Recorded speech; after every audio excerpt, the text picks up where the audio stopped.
You are now entering the spoiler zone. The following podcast contains explicit plot details and pockets of profanity. You have been warned.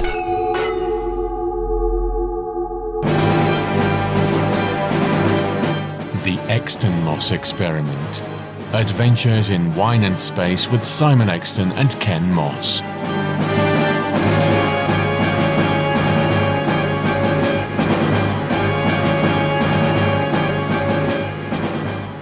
Hello everyone, and a very warm welcome to another edition of the Exton Moss Experiment. I'm Ken Moss. And I'm Simon Exton. Welcome to our spooky Halloween special. Simon, what have we dug out of the archive for Halloween? Escape into Night.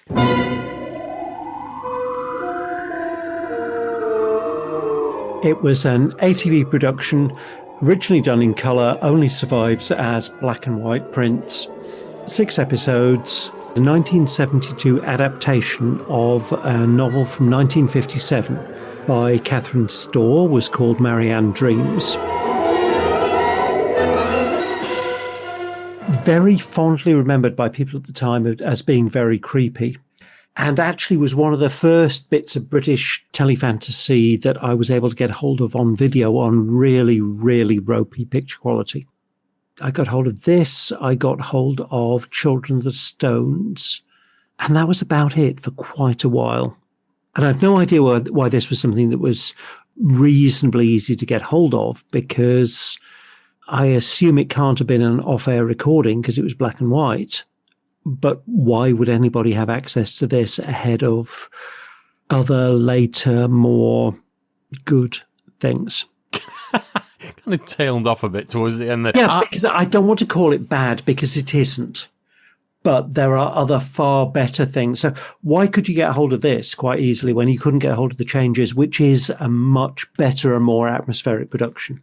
But that's a whole other podcast.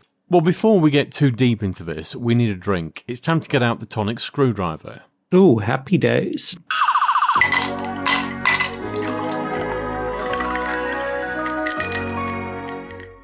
And tonight we are drinking Mad Owl Gin. That's a great name. It's citrus with a rush of zesty fruit. It's 42%, and the info bollocks is all over the place on this thing. It's made from 100% organic grain neutral spirit. It's handcrafted small batch spirit from the region of North Zealand in Denmark. The botanicals are juniper, coriander, angelica root, grains of paradise, orange zest, lemon verbena, and orris root. So nothing particularly outstanding? Not really. We've had all of those before. I mean, the ones that leap to mind actually are Lone Wolf. They all had those same botanicals. On that note, it bodes well. So we've got a Danish gin. Let's see what the nasal appraisal is. Oh, it smells citrusy. That is quite nice. The first hit is quite nice. I really like that. It's smoothly blended, but it's got a real edge to it. Yeah. But it's not a citrus edge. It's very sharp. Doesn't have much of an aftertaste. Smells a little bit citrusy, and you can taste the citrus, but that's not what the edge is. This is delicious. It's got that citrus rind smell to it, but that's not what's coming. I can't describe this, because from the description, you'd expect it to be a real powerful hit, and it's not. It's just nicely there. And in this particular case, I like the subtlety. I'm going to give that 4 out of 5. I really like that. That's a nice gin. I mean, this is absolutely delicious. Oh, you're not sure? I'm not. It's smooth. It's got a bit of a bite to it. Very definitely a 4. Is it special enough for a 5? I wouldn't have thought so. You see, the thing is, you're hovering. And if I ever hover, it's not a 5. Not to lead you on this, but this is very nice. Historically, that's never worked. That's never worked. Let me have another go. That's a lovely smooth gin that I could drink for an entire evening and be very happy. I'm going to give it a 5. So, grab your glasses, we shall descend into the under gallery and open up the Black Archive.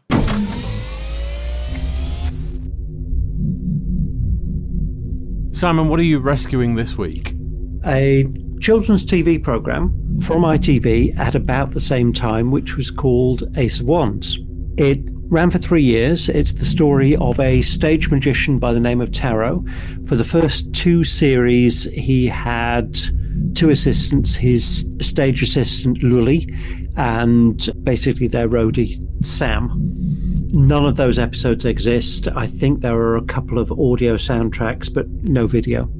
And then in the 3rd series, they were replaced by a new stage assistant called Mickey, played by Petra Markham, and her brother Sam, who became the muscle character. There was a secondary cast that was incredibly entertaining with an antiquarian book dealer called Mr. Sweet and a pet owl called Ozymandias.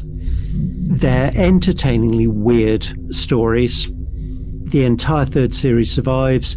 None of the first 2 series survives. I would like to see more of it. I would like this release, please, Spaff. You had no right to do this without my authority. He's still not happy, is he? I mean, Spaff's taken up he's never been happy. He's still as grumpy as ever.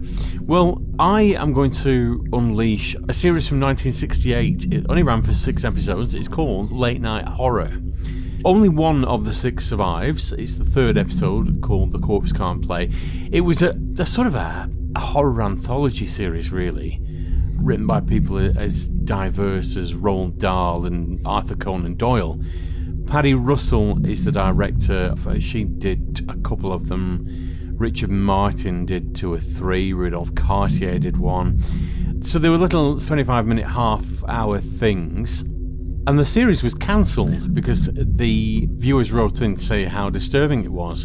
And the title sequence itself is disturbing enough. The one thing I can remember from it is this sort of oscillating Neanderthal Cro-Magnon head, and it's just horrible. You know a bit more about this than I do. Yes, and late night horror, you expect it to be 1, quite late at night when kiddies aren't going to watch, and 2, fairly horrible. So I don't think there's false advertising there. Here we are, back in the viewing room. So it's time for the first episode of Escaping Tonight from 1972. Ron BT. Can I ask you something special? How special? Well, I want to know if you ever dream. Of course I dream. Everyone dreams. But if you have a dream that you like, can you go back into it? Have you got a dream you want to go back into? No. Well, kind of. Well? Not really. I shouldn't get too occupied with dreams. Not unless they're very nice ones. Now, I shall get you a teacher as soon as possible. She'll take your mind off your troubles. Okay, that was the first of 6 episodes. Before we go into this, Simon, give us a précis. It's about a young woman called Marianne, and she's a teenager, you assume, although she comes across as a lot more bratty than that. And right at the beginning of episode 1, she falls off a horse, cracks a bone in her leg, and is told to stay in bed for 6 weeks, which seems a bit odd to me, but I wasn't practicing medicine in the 1950s. She lives in the house with her mum. Her dad is away working as an engineer, sends letters and phone calls, but doesn't get home very often. She's stuck in the bed. She's bored and starts drawing things. She draws a house and then dreams about that house and how she can't get into it and how there isn't anybody in the house. So she draws somebody in the window of the house, and next time she dreams, there's a lad there in the house, in the window that she drew him in, saying that he can't get down to let her in through the window because there is no stairs. So when she's awake, she draws a set of stairs and she's able to go into the house and go up the stairs to meet this lad. Meanwhile, while she's awake, her doctor, who has pushed her into bed for 6 weeks, has said he's going to get hold of a teacher to look after her. So this teacher turns up and does her level best to engage with this stroppy kid and starts teaching her about North America, I think. In the meantime, this girl is spending her time falling asleep. She engages with this lad, finds out that he's not able to walk and get out of the house, and finds out that his name is Mark. At the same time, she's talking to this teacher who is looking after all sorts of ill kids. And One of them happens to be called Mark, who is unable to get out of bed, and teacher isn't sure whether he's going to be able to get up and walk about again. That's pretty much it for the first episode, isn't it? It's quite a slow episode. Well, I'm glad you said that. I am not at all familiar with this. I've never seen it before, never heard of it before it landed on the doormat a couple of days ago. The first episode is very slow, and it's very obvious what's going to happen as soon as she picks up this mystical pencil and starts drawing with it, how easy it is to draw with this thing, then promptly falls asleep and is stood in front of a rough approximation of the house that she's drawn on the sketchpad. It's fairly obvious. The rest of the episode, you know how it's going to go. Every time she wakes up, she sketches a bit more, etc., etc. So you know where that bit's going to go.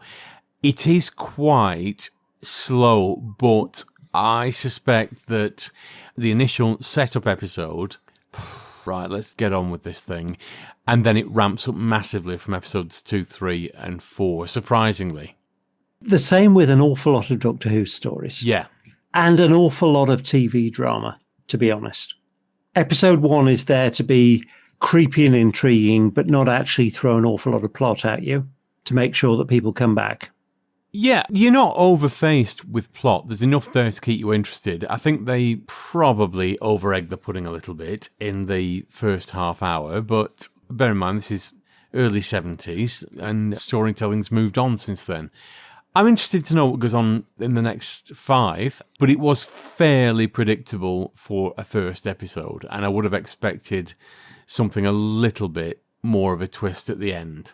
Yeah, as I say, back in the early days of actually being able to get a hold of British telefantasy, I got hold of this and Children of the Stones, around about the same time.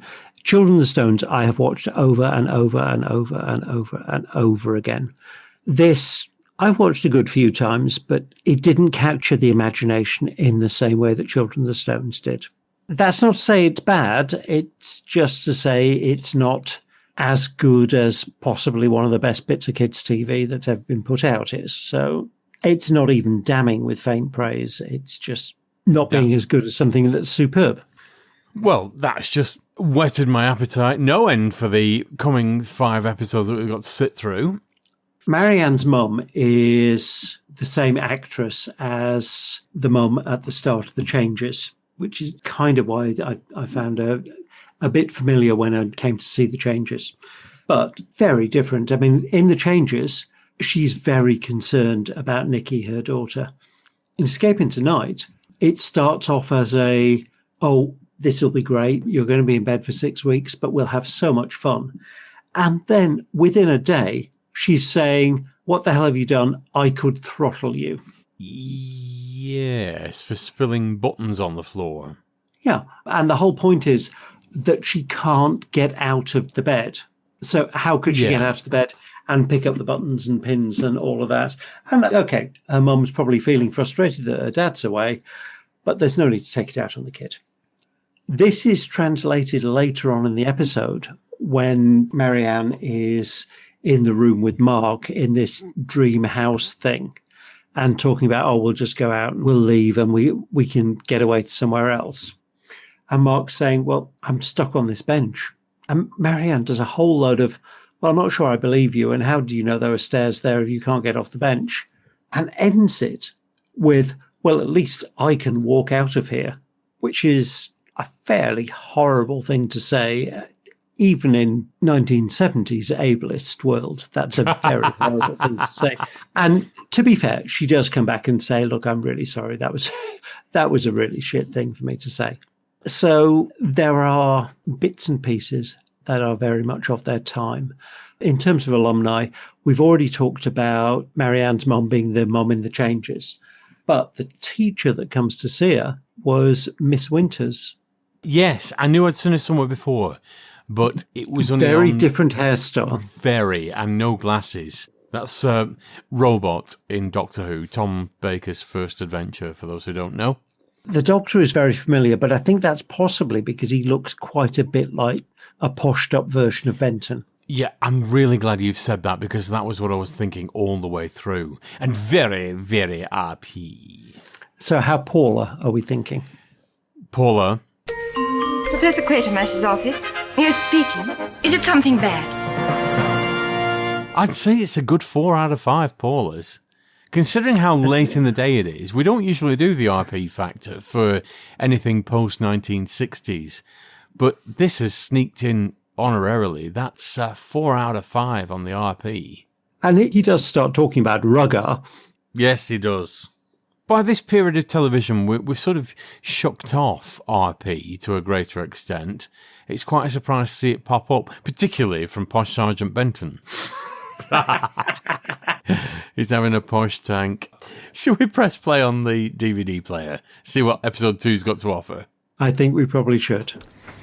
Couldn't we turn a light on in here? There must be some electricity or something. If there is, I haven't seen it. There's no electric fittings. Anyway, I can't get about much, remember? Yes. Just wish I could understand who put the bars over the windows. Somebody must have got it from the outside. They're all uneven too, like mad scribbles. What's the matter now? Oh, nothing. I just thought I heard a noise, like people talking in whispers. Yes, I've heard it too. It's a bit creepy, isn't it? Okay, that was episode 2 of Escaping Tonight. What was the general gist of it? It starts off with Marianne, this girl who's supposed to be housebound, up and out of the bed and yelling at friends out the window who are ignoring her. And I have to say, having already sat through an episode of Marianne's whinging, I would ignore her as well. So her teacher turns up and does her level best to try and teach this ungrateful little brat. They've sorted out the lesson plan beforehand and agreed something that Marianne's going to be interested in, and then she falls asleep in the middle of it. Ends up in the weird house with Mark, where again she's alternately belittling and argumentative. And Mark starts talking about the teacher that he has and how he knows that she's getting married and talks about fiancé. And for some unknown reason, Marianne just starts lying about who her teacher is, and it can't possibly be the same person. Marianne wakes up and asks her teacher about her fiancé, and it turns out that the information that she's got from Mark while she was in her dream is actually true. And God, I want to call her Miss Winters, but she's going to get married, and she gives a bit of detail about her fiancé and says that the next day is her birthday, so they can have a nice, relaxed, not quite birthday party lesson, but they can have a slightly less formal lesson. Marianne gets wildly excited about this and uses some of her pocket money to buy some flowers for the teacher, who's a little bit late, and it turns out that she's already been given some flowers and roses, which is what Marianne's bought, by Mark when she went to see him before coming to Marianne. And Marianne throws the biggest hissy fit over this. Tears and histrionics, and chucks these flowers all over the floor, and it's difficult to tell which is more irritating, the bratty behaviour or the bad acting. But she throws the poor woman's flowers all over the floor, doesn't bother telling her, oh, I got you some flowers as well, and here they are. Those are still hidden under the bed. And Marianne gets all terribly aggravated, I think because she was the one that told Mark that it was going to be the teacher's birthday. And so she's decided she's going to teach Mark a lesson and draws some, what look like tombstones, actually. I think they're supposed to be monsters with eyes into the picture, and scribbles out his window. She then tries to avoid falling asleep and fails at that and falls asleep and ends up in the house where she, again, argues with Mark, doesn't understand why his room's in darkness because somebody has scribbled all over the window, has a big argument with him, wills herself to wake up, wakes up, and in a fit of pique, scribbles all over the picture. End of episode. I had very fond memories of this. Yeah. Well, bear in mind, this is the first time I've ever seen it. The hissy fit with the roses. Oh, God. Any sympathy you had with this child fucks off out of the window. And well, Miss Chesterfield. I think in the original novel, it's not stuck in bed as a result of an accident. It's stuck in bed as a result of some kind of neurological problem, which could explain why she's a bit fucked in the brain department. Miss Chesterfield is an absolute saint. Teachers generally are, or they don't survive, because all it takes is one of these little darlings in any class, and your life's a nightmare. It is a job I could never, ever do. Likewise. I've got ultimate respect for teachers, because it's a job that I suspect physically unable to do, certainly mentally unable to cope with. So, raise the glass to teachers. Yes. So, teachers, this one's for you. There is one thing I've not mentioned yet. The end credits for this, they're actually, stylistically, they're quite nice. Yeah. Each cast member is drawn on a sketch pad, and then that fades into an actual photograph of that person. It's quite nice. But there's this tuneless humming over it, which is actually quite annoying.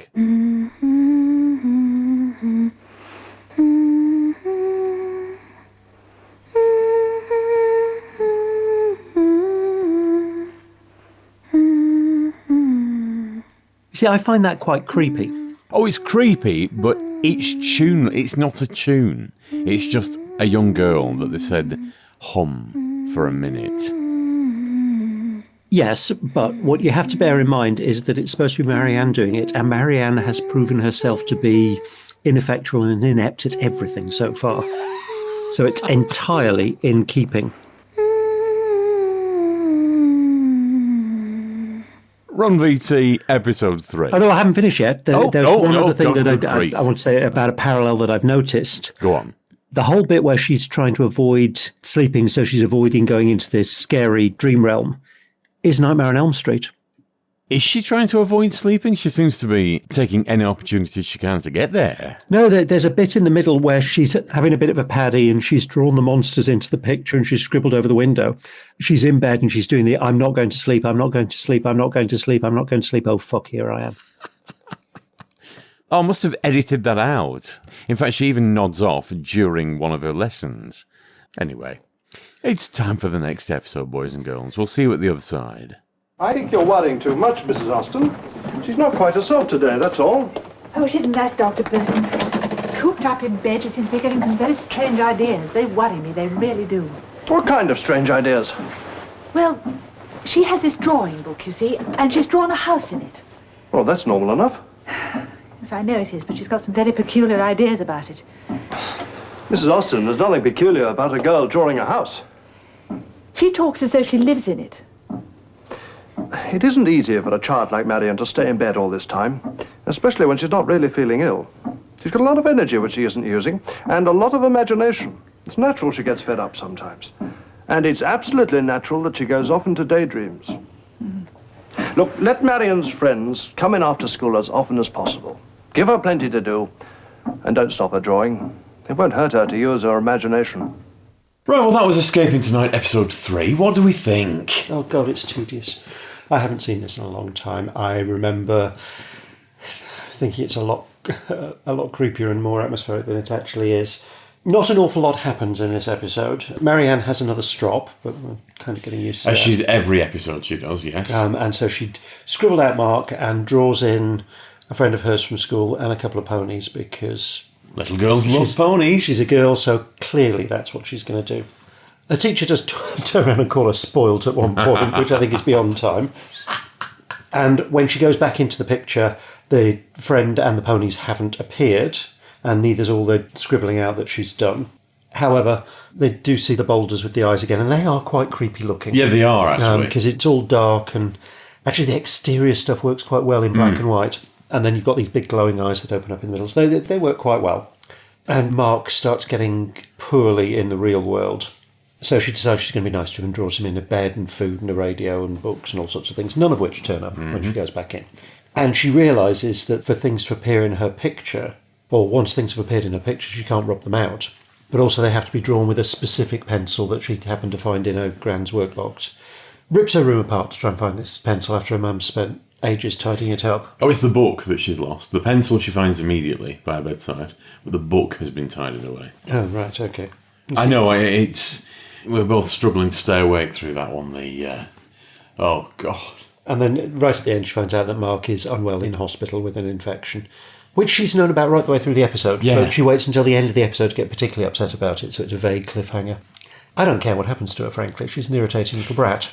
And I don't understand why she has to stay in bed when she's demonstrably capable of getting up and walking about. But perhaps that's me looking at the way we deal with broken bones 50 years later. Well, she is in bed on doctor's orders. She's told that that's where she's got to... Yeah, but they don't make sense.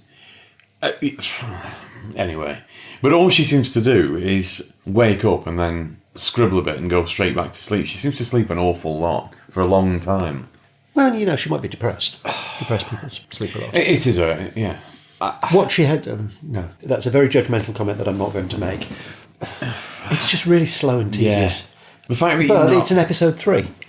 It is, but... Episode 3s are often a bit slow and tedious. And it doesn't help that she's really not a particularly likeable or engaging person. I was about to say, you're not really sympathetic with the main character, which doesn't help. We're halfway through. Only half. It also, just before we do hit play on episode 4, it's got that irritating trope where somebody knows something that could drive the plot along, or with just a simple explanation to the person they're talking to, a whole raft of questions could be avoided. She just doesn't tell him. When she goes into the dream world with Mark, she's always vague about things, so he ends up getting annoyed with her because she sounds like a complete mental case. I mean, I'm not sure that's the only reason he gets annoyed with her. There are lots of reasons. Anyway, let's hit play and see what tedium it spews out next. Ron VT. You're going to ask Miss Chesterfield to leave because Mark is ill? Your mother doesn't want you to get upset, Marianne. Well, if you make Miss Chesterfield go away, I'll make myself so ill I'll never get better. Ever again. No, that's a very silly way to talk. You're usually more sensible than that. But I don't want Miss Chesterfield to go away. She's nice. I like her. Please don't send her away. I tell you what, we'll make a pact. You stop having tantrums and concentrate on getting better, and your mother will stop worrying about Miss Chesterfield, okay? Okay.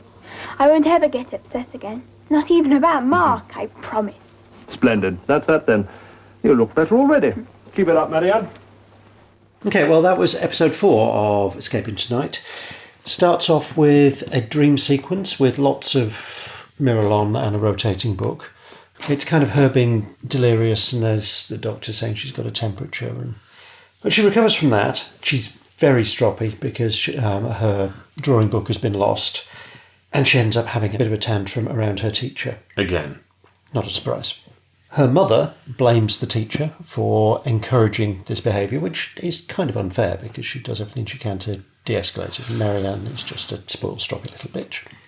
And then Mother finds the sketchbook in the hall table, and she'd forgotten that she'd put it there.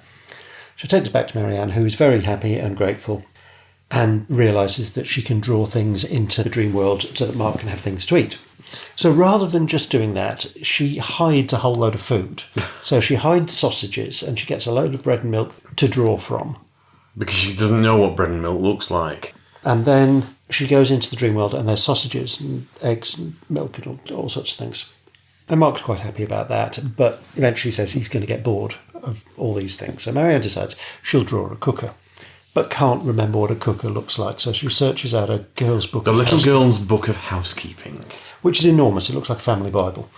And from that, she draws a cooker, goes into the dream world, and realises she's drawn a cooker without any control, so it's fairly useless. Goes up to see Mark and laugh about this, and he's got the book, The Little Girl's Book of Housekeeping, which she hadn't drawn in, so how that works, God only knows. And then the final sequence of the episode is actually quite creepy, and it's the view of the house through the eye of the stones in the yard, and looking up at the window and seeing Marianne and seeing the lad. And it's about the most effective shot there's been in this so far. It is. I mean, apart from the fact that both of the kids in it are whinging, ungrateful bastards, even the adults in it now are getting irritating, apart from the teacher, Miss Chesterfield. And we're really not much further on than about 10 minutes into episode 1, and we've watched well over an hour and a half of this now. It's so slow. Nothing's happening at all that couldn't have been done in a tenth of the time. Yes, I agree. I mean, I think there's a decent plot underneath all of this. It's just padded out to nothing. So slow. And the lead character is so unsympathetic because she is just a whiny brat at every possible opportunity. And when she's challenged on it, she either bursts into tears or laughs. 4 episodes in and we've just about got to drawing a bed and some food for the person introduced in episode 1. This is a masterclass in padding. I mean, we've seen some padded material, but this is dragging out half an hour to a full series. Yeah. The logical questions are, what happens when this magic book runs out of pages, and what happens when the magic pencil gets sharpened down to nothing, which presumably is how episode 6 ends. But, my goodness me, I'm not enjoying this at all. The annoying thing about it is just what you've said there. This could be condensed into something really quite entertaining if it was, I don't know, maybe a 50-minute special or something, or... I'd be quite interested to have a look at the book, and I suspect it's one of those almost novella things that used to get Roald Dahl size. Because the broken bone she's suffering from, there's no cast, there's no splint, and the use of the walking stick, and certainly the limp, seems to be intermittent. Yeah. Times have changed, medical advice will have changed, but frankly, get a cast on her and get her out of the house. Or pain relief and mobilise. For something like that, now bear in mind I don't treat children and never really have done, so there are treatments that they get differently. But certainly for the adults that I look after, if you've got a hairline fracture or whatever it is that they're talking about, you give the patient painkillers so that they can move effectively. And it's using the joint, using the limb, maintaining your muscle power until the bone has had a chance to heal is what you focus on. But I do know that back at this time, there were an awful lot of things where people were just told to stay in bed for ages. Pregnant women were confined for, 2 weeks beforehand. And yeah, things have moved on. Yeah. And this may be another example of that. I could be... Bear in mind, this is 50 years ago. Yeah, so I could be judging the medicine of 50 years ago based on the way things are now. And that particular bit of it might be being unfair. But what isn't unfair is saying how dull this is. I really, really wanted to love this, but I'm hoping that episodes 5 and 6 do pick up a little, because really most of the last 4 have been very tediously slow. Let's see anyway. Episode 5. Oh, I know. You know what? I drew you a radio. Great, turn it on. It'll drown our voices. I put it on the mantelpiece. It should be over there. Come on then. It's not like mine, a bit old-fashioned, in fact. Hurry up and turn it on. We're coming. We're coming. We're coming. We're coming. We're coming. For goodness sake, go and turn it off. It's them. Okay, that was episode 5 of Escaping Tonight. It's taken a little bit of a turn. Simon, what's just happened? Right, well, I went into this episode, frankly, being bored to tears by the first 4 episodes and thinking, thank God we're almost done. However, episode 5 has taken, as you say, a bit of a turn and was really quite creepy. The opening shot is the eyes of the stone creatures flashing up pictures of the 2 kids, and that was really creepy. Into the dream house, and Mark is there wanting to be able to ride his bike. And so we flash forward to Marianne, who has persuaded her poor mother to drag her bike up the stairs and leave it in her room. I don't really understand why this happens, because it's left in the room and Marianne doesn't even bother looking at it before she comes up with the most generic line drawing of a bike. It is.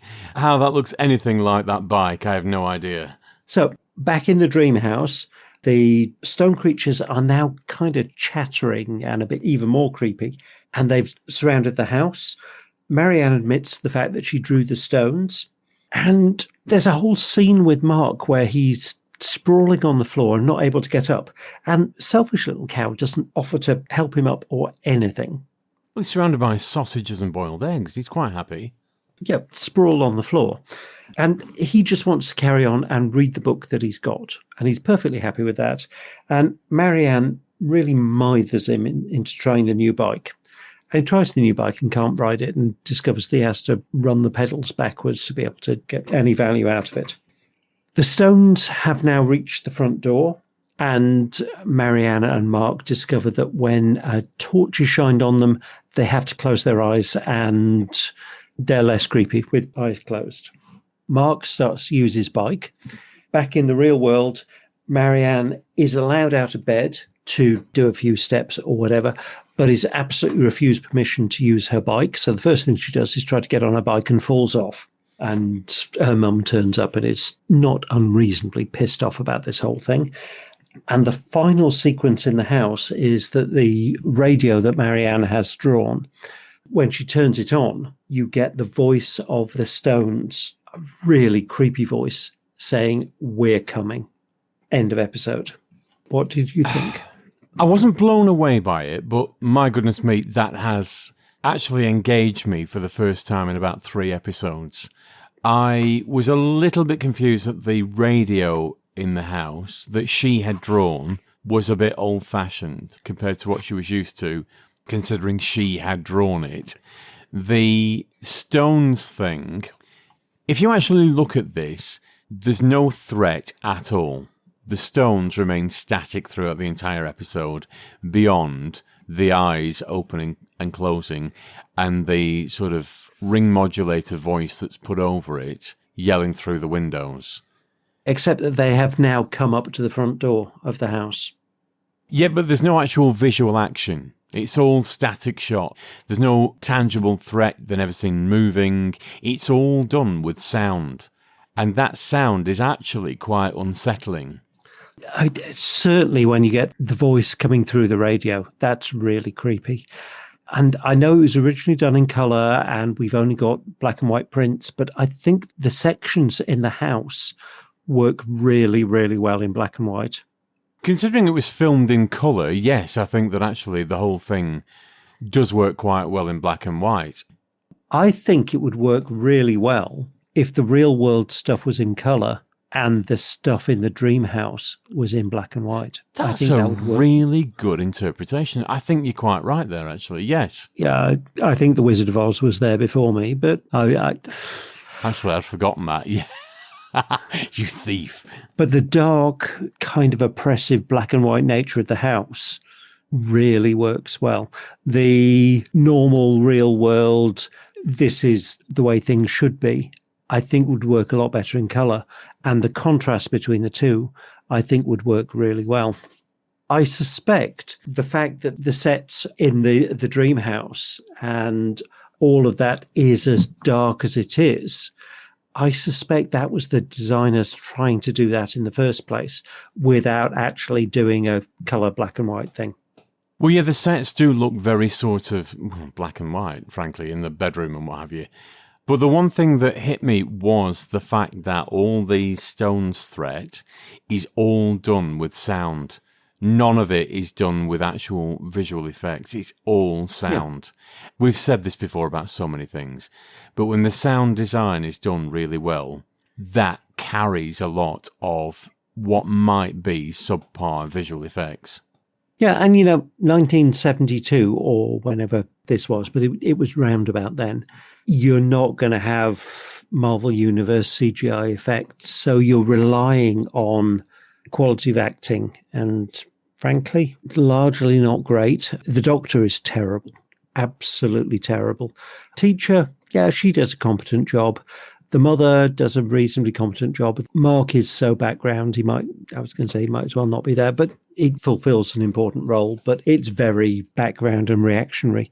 And Marianne is just so whiny, you want to slap her. Both of the kids, to be honest, do a lot of whinging. I mean, one of the things in this episode, I think, was that she's screaming about the Stones through the window, and he is increasingly saying, keep voice down, keep voice down, keep your voice down! Yeah, might not be the best way of getting her to keep her voice down or attracting attention. But yeah, they're just two really unsympathetic kids in the dream world. They're not that much better in, well, she isn't in the real world either. I mean, she just comes across as very whiny. And her poor mother goes to all the trouble of dragging that bike up. And she must know that it's going to be stick diagrams and the artistic ability of a 4-year-old. But she still drags that bike up and wrecks her tights while she's doing it. And half of the pictures on the wall, I notice, which I suspect was not scripted. And then it's, oh yeah, bung it in the corner and ignore it. And as soon as she's allowed out of bed, she does the whole, I'm going to cycle my bike. Oh, I've fallen over. Oh, I have fallen and I must not get up. Oh, a hand stapled to forehead. She just needs a slap. Should we progress on with episode 6? I think we should. It bodes well, I hope. It's certainly more interesting than the previous ones we've watched. I have to be very honest. Episode 5 is a massive upswing in terms of creepiness and plot and overall interest. And I think it's because we're starting to get some interaction with the Stones, which are the really creepy bits of this. So I'm quite looking forward to episode 6. Faster, faster, faster, faster, faster, faster, faster. Be careful. There's lots of them around us. Where shall we go?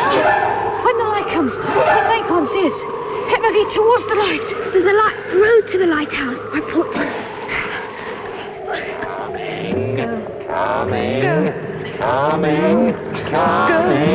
Go. Okay, well, it's over. We've just watched part 6. What did you think? The final couple of episodes have been more interesting than the first 4, which were as dull as anything. In this, there was a lot more cutting backwards and forwards between the dreamscape and the normal world. Mark and Marianne decide that they're going to leave the house with the Stones surrounding them because they're freaked out by the voices of the Stones on the radio. And to be fair, the voices of the Stones are quite creepy. They are, yes. They're put through a ring modulator. What everybody seems to ignore is the fact these Stones don't move. So they have eyes on them, which again are quite creepy. They have voices, which are quite creepy. And it's all, they'll come into the house, they'll kill us, oh God, all the drama. But actually they don't move at all. So they're not going to be coming anywhere. And an awful lot of the stuff that Marianne draws, a big chunk of the problem is it doesn't move anywhere. So she's drawn a radio, but it's stuck to the wall because that's where she drew it. She drew a bike, but they couldn't move it anywhere, and it was just an exercise thing that he could drive backwards. So I'm not sure they're in any particular danger from the Stones, but they are creepy. It's a more entertaining episode than much of the previous stuff that went before. Marianne and Mark leave the house, go to the lighthouse. There's an awful lot of falling off bikes and avoiding searchlights. Quite why they're avoiding the searchlights, because the searchlights from the lighthouse are there to distract the Stones.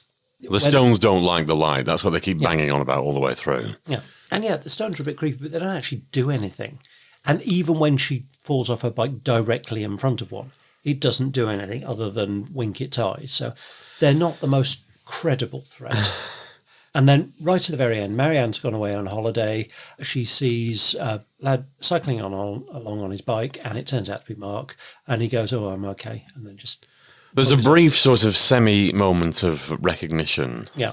And it's, oh, I'm okay. I'm going to go and catch up with my mates. And then she runs away. She rips up the pictures that she'd drawn in the book, and then she runs away.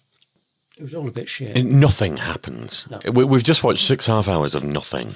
All the stuff that you would have done with this particular scenario, having them meet up in real life after all the dream sequence, that's just, it happens but doesn't happen. There's no resolution. They're sat in the lighthouse, they get to it, and they're all on about, oh, well, how are we going to get down from here? We can't stay here forever. But there's no way down from the cliff. We'll draw a helicopter. And then he agrees to draw a helicopter, and that's it. End of. But how can he draw a helicopter? He doesn't actually have the notepad in real life. She's going to draw the pad. She was going to draw the notepad into the book so that he could then draw the helicopter. And why the lazy bit can't look up the picture of a helicopter and draw it, I don't know. I mean, she didn't do the greatest job on a bike, but it kind of worked. Materialise incredibly as a fully functional, good-looking bike. It just didn't deliver on anything that it set up, and she whines all the fucking way through it. She was incredibly irritating. The mother, though, fretful mother. Her poor mother was very wet. She was, oh, Marianne, don't do that. She's having a fitful dream, which kids are wont to do. Calls the doctor in the middle of the night.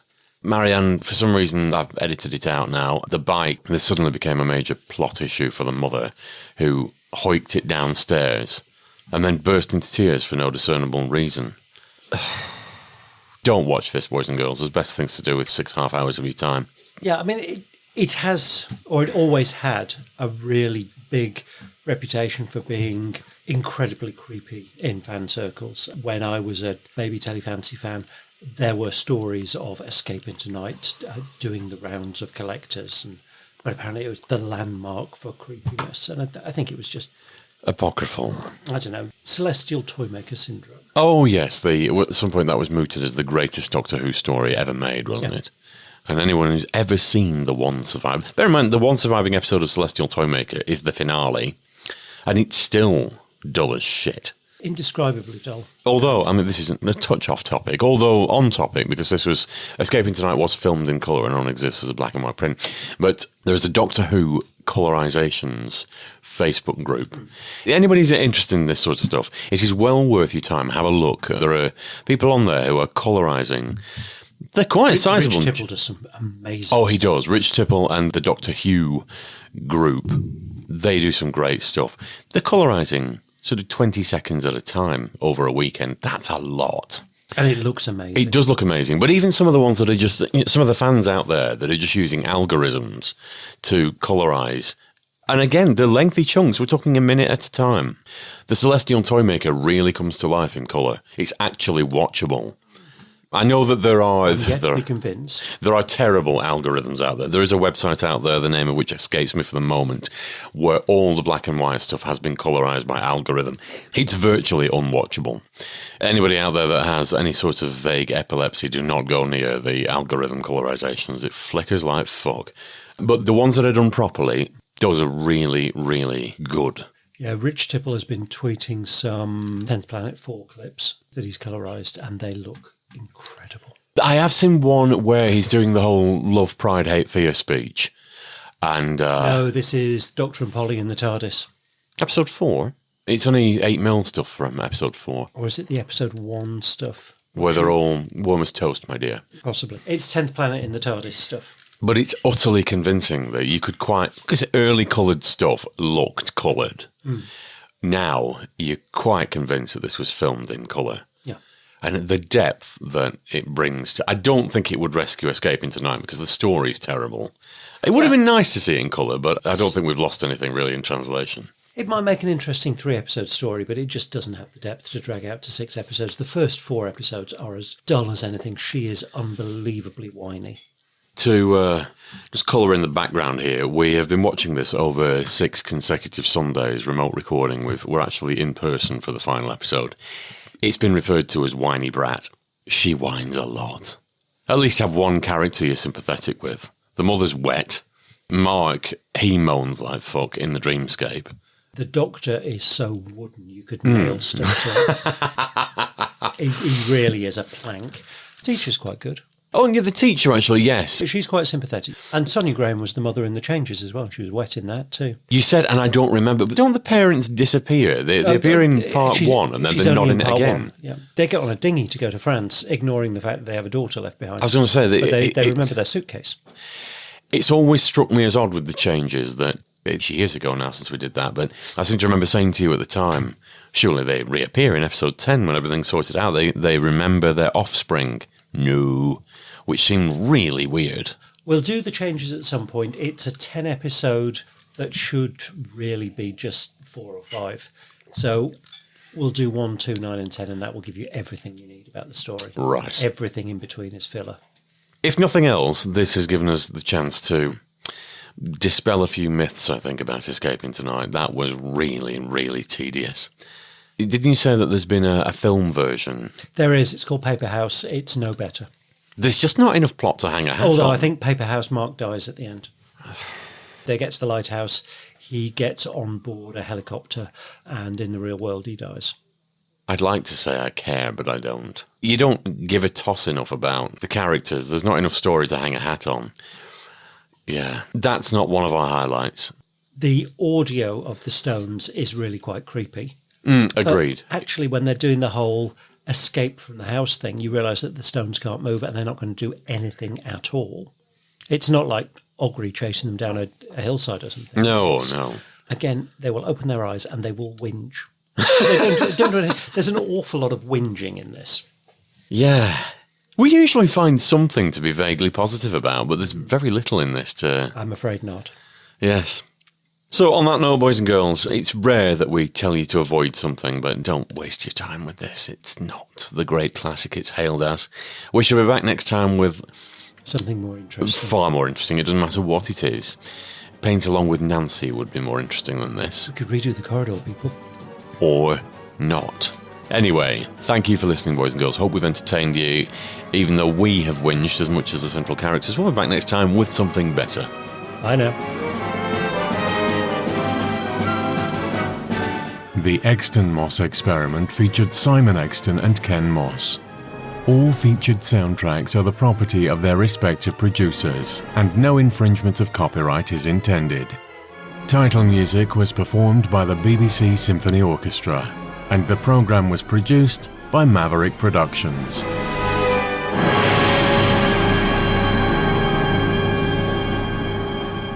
For more information, please visit maverickproductionsuk.blogspot.com or find us on social media.